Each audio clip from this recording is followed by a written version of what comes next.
As a successful author, there are a lot of responsibilities that go along with just writing, aren't there?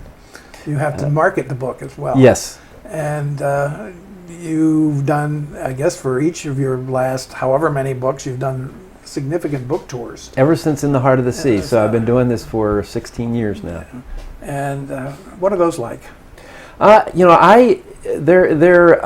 It's so schizophrenic because I spend 3 years by myself, basically, working on a book, and then the book tour comes, and this last one was 6 weeks, and 4 of those weeks I was away. I didn't get home once, and sort of like Washington, right?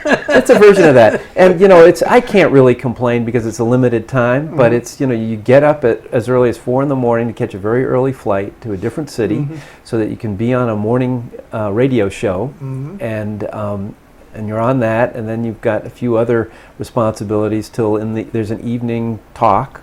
And then or maybe a book signing somewhere. Yeah, and a talk and book signing. Yeah. That's usually what each day is kind of organized around. And then you go to bed. It takes a while to fall asleep after speaking till 9, and then you get up again. Start all over again. So it's a lot of napping, a lot of airports. But it's great to talk to the readers. Most of your stops, as I recall, I may be wrong, but are at independent bookstores, is that right? Yeah, well, independent bookstores, any author will tell you it's independent bookstores that make or break an author. They hand sell the books. The employees really choose to embrace titles that they enjoy, and they do great events. And so one of the great joys of a bookstore for me is, I've been going to places like the Tattered Cover in Denver since 2000, and Elliott Bay in Seattle, Powell's in Portland, and so this is kind of almost like an extended family. So it's that aspect of it is really kind of neat. And it does. You do believe, and obviously your agents believe that it does help. Yeah, it's happening less and less. So I'm really privileged to have the publisher willing to send me out, because as we all know, social media makes it is a whole different, much more economical way of contacting a lot of people. But I really feel, for me at least, there's nothing that can compare to meeting readers one-on-one or talking to a group. It's just for me, it's kind of what it's all about. What's your sense of the impact of the Nantucket Book Festival? It's one of those things. It's kind of it's happened so quickly. Taken on a life of its own. Yeah, it's I remember when how many years ago? It was 5 years. 5 years ago. Yeah. And it seemed like kind of, wouldn't that be great? Yeah. But how do you pull it off? We are an island with a 30-mile moat. Is anybody else going to come? Will the authors show an interest? And they did. And yes, people came. And I think the authors really have a great time. And this is what I was getting at. Really, is it a benefit to the authors? Oh yeah. Well, it's funny because I at least don't, I go on a book tour, but I don't see other authors. Right. And so it's festivals like these that do give you the opportunity to hang out and meet people that you know by reputation. And so it's really great for me, selfishly, to meet a lot of people I've known only through reputation. And I think it's a great gift to the Islanders. Have any idea what's next after the Revolution trilogy? Well, I want to take a year off. It's probably a good idea. You've been straight at it. Yeah, for a long I time. just turned 60. I had about a 10-year gap when I was young, taking care of the kids, and so I sort of roared out of that and really wanted to make up for lost time, and it's been great. I mean, I really enjoy what I do. But I'm gonna need some recharge time. Yeah, I need some recharge time. I love to sail, and I'd like to do a little more. And but I've got a lot of ideas. You have a grandkid now too. Exactly, and that really is what changes it in so many ways. Right. But for me, I'm just fascinated with America, and so there'll be something. Do you keep the idea of a potential film in mind when you're writing a book? No, I don't. It's for me a completely different process. That said, I kind of think cinematically, visually, and that.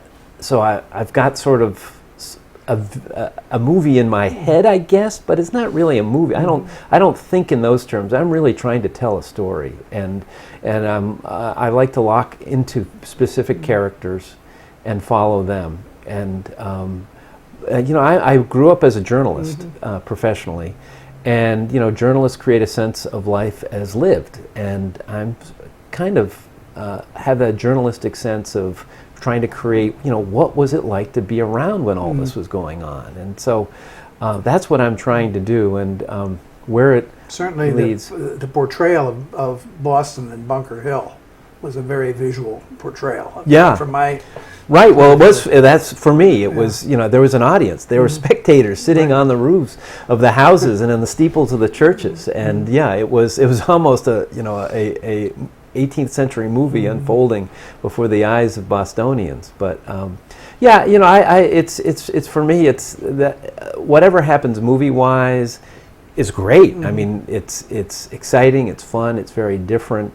But the more experience I get with that, the more I realize there's absolutely nothing someone as a writer can do really to make that turn into a movie. It's such a different process with a witness the liberties that were taken in the heart. It's just a whole different medium, and then taste change in Hollywood. One year history stuff might be hot.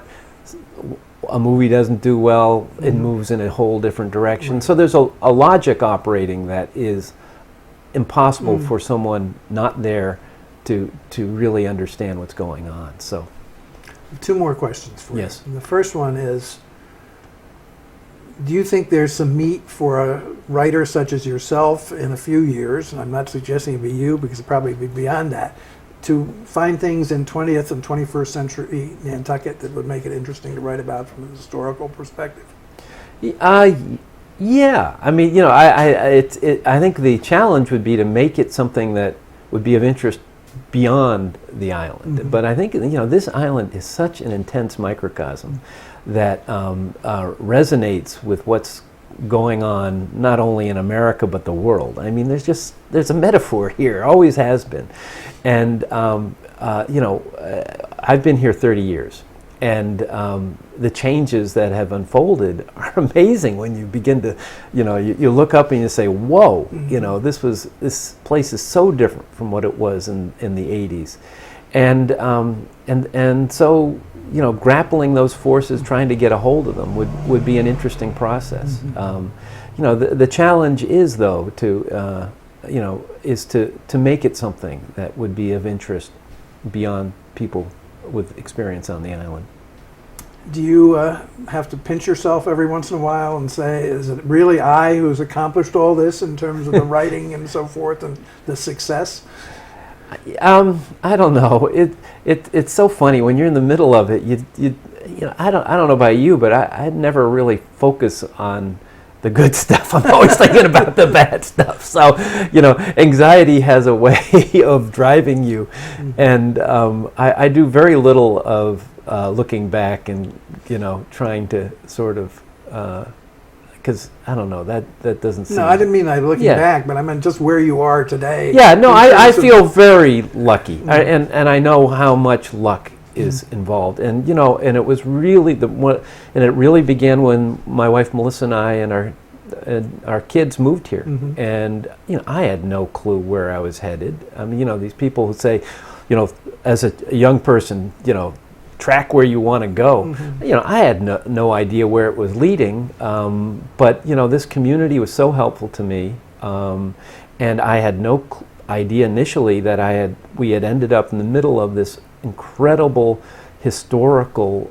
archive, and so it gave me the opportunity to learn the history business ground up, all within a quarter mile of my house when it came to 3 different exquisite archives. Right. And there's no place, no little town on earth that is equivalent to that. So I owe it all really to the fact that we moved here. Nat Philbrick, thank you so much. It's been a lot of fun. Great to see you.